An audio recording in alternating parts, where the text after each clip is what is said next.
Hi everyone, and welcome to our new studio here at ICBA World Headquarters in Surrey, BC. I'm Jordan Bateman, Vice President of Communications, Independent Contractors and Businesses Association, ICBA.ca.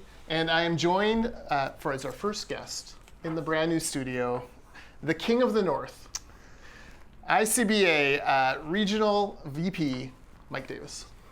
Great to be here. Yeah, thanks for being here. And, yeah. Apologies for all the Brett Favre Packers memorabilia. It's looking great in here. First visit to the new office, looking fantastic, and great space for the team. Yeah, you know, it's really been excited. It's turned out really well. So absolutely excited to try out the new studio and see if it's all working. I'm checking the settings.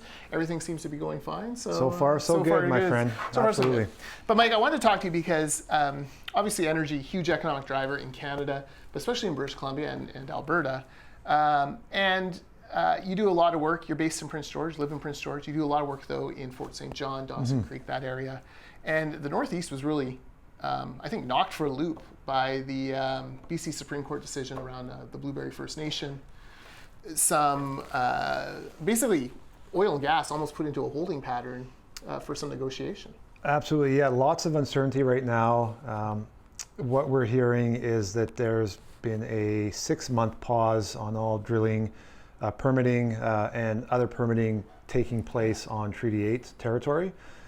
So obviously lots of concerns for industry up there, lots of questions around what does the next 6-12 months look like. A lot of companies out of Alberta looking at budget cycles right now, investing in projects, not knowing if they'll be able to do work there or not. So we're hearing some companies already looking elsewhere outside of British Columbia to relocate some of those projects. And concerning, as we know, the concerns about getting projects done in the province as it is anyway, risk of losing investment in the province, and now we're seeing this. So we're going to start to look into this, see what this means, and certainly do what we can to help facilitate that. But I think it's certainly important that once the province and Blueberry First Nation and other Indigenous groups have discussions, I think if things are being committed to, certainly industry has a good perspective on what that landscape looks like. So I hope that there's some great discussions that take place, and I know that there's efforts being made to do that. But certainly a lot of our members are concerned right now. A lot of our members work in that space and are unsure with really what's happening over the next at least 6 months, and some are concerned this may take even longer. So definitely something to watch out for. Yeah, I think the judge's decision essentially gave 6 months for negotiations between the province and the First Nation. But they could easily go back and say we need more time, or this hasn't worked, and then we don't really know what will happen. It comes at a time as well when it felt like the energy sector was just starting to pull itself off the mat a little bit. And now it's been knocked back down again. Yeah, so many may not know, but we've started a new brand for ICBA called ICBA Energy. We have hundreds of members working in the energy space up in the Northeast, all over British Columbia, and really a way for us to show our members in that space that we're standing up for you, we're working on your behalf. A lot of employees representing the oil field industry, and doing a lot of different innovative ways and plans to try and bring value to that space. So trying to connect our members better to producers doing work in that region.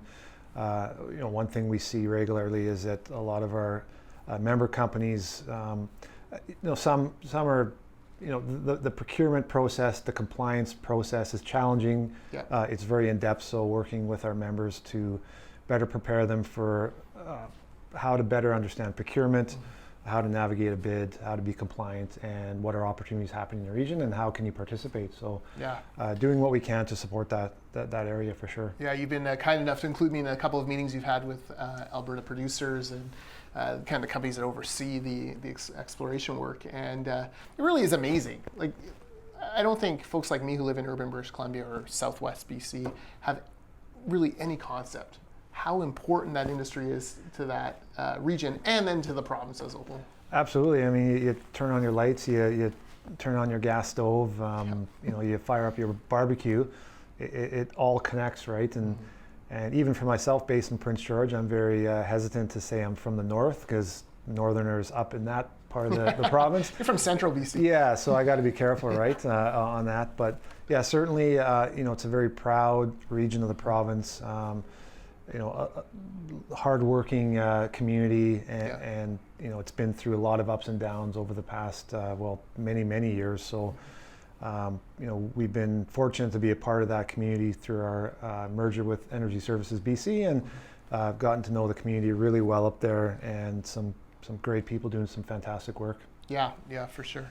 And we should mention Art Jarvis at this point as well, because he's had some health challenges for sure, but much loved, just a classic Northeast BC. Yeah, absolutely. I mean, Art's been with us since our merger in 2017, and been a big piece of building out the Energy Services brand up there, and been a great ambassador for us. Yeah. And in addition, we've got 3 board members up in Fort St. John, Shane Sterling from EPSCAN, Dave Trutansky with Gaslick Industries, and Dave Wallace, who for years has been tapped into that industry. So a lot of great experience and knowledge. And in that community, if you're with them, you can't go anywhere without someone stopping to say hi to them. So we've been really lucky to have them as a part of that, and helping us build out the business up there. Yeah, no, it's been fantastic. And while we're talking about the area, we should mention the Taylor Bridge, one of our big get-to-yes Absolutely, projects. Yeah. Is it BuildTaylor.ca, I believe is the website? Yes. BuildTaylor.ca. Go there, sign the petition. Somehow, some way, we are going to get this on the radar of a transportation minister who lives in the absolute opposite corner of the province from it. Yeah, it's a challenge, because this is a major piece of infrastructure that links the south and the north piece. The amount of goods and services and cargo that crosses that every day, what that equates to in a dollar figure is just substantial, and real piece for connecting the economies.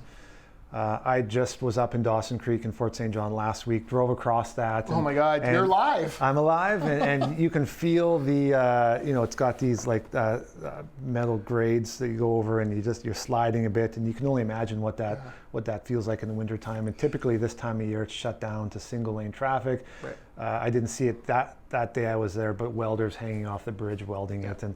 And I have said that if we do ever get that bridge approved, that you and I are going to bungee jump off the bridge. One of us will. You heard it here first. No, okay? Certainly will not. But yeah, I've never driven across it. I've seen the video. If you go to BuildTaylor.ca, you can see a video of people of what it's like.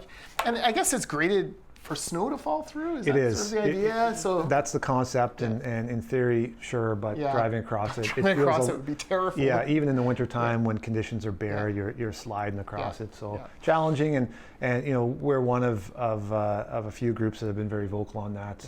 Got to give credit to Rob Fraser, the mayor of Taylor. They've been behind that. Laurie Ackerman, Mayor of Fort St. John, Dan Davies, Mike Bernier, Bob Zimmer, Dale Bumstead. I mean, Chambers up there. So it's been a real big coalition of people that have just said, look, for our region, this is important. And concerning when you see the announcement around the Massey Tunnel commitment in 2030, that kind of puts the writing on the wall for where this project sits in terms of budget being allocated for it. So keeping an eye on that, but through all of our efforts, we'll continue to be vocal advocates for the project.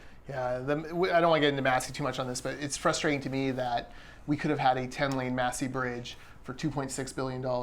Now we're getting an 8-lane Massey tunnel for $4.15. Well, if you take the difference between about $1.5 billion, that would pretty much take care of that Taylor Bridge and then some. Yeah, and everybody out there probably goes through that tunnel regularly. I had the fortune of going through it Monday, and I haven't been through there in a while, and it took me an hour to get maybe 1.5 kilometers, and I just was sympathizing with the people that have to do that every day on a daily basis. My heart goes out to you all. For sure. So BuildTaylor.ca, definitely sign that petition. And then Mike, one more thing I want to talk to you about. It'll lead into maybe a discussion on kind of the rural versus urban division that continues to, I think, entrench itself in BC, and it's pretty worrisome for those of us who love the province as a whole. But you and your family have been traveling around BC a bit this summer. Yeah. You've seen wildfires firsthand. Yeah. You've seen people being evacuated from communities. Heck, I think you're here this week longer than you expected because roads were closed to go home to Prince you George. got it. Tell me a little bit about that experience. And, for a lower mainlander like me who, we had a couple days of smoke here or there, but haven't really felt the impact of what they felt in Kelowna or Kamloops, or certainly Logan Lake and places like Lytton. Tell me a little bit about that. Yeah, so personally, where we were previously, we had concerns about safety of our structure, and obviously the smoke was intense. But a lot of friends and family and some of our, a lot of our members working in those communities as well.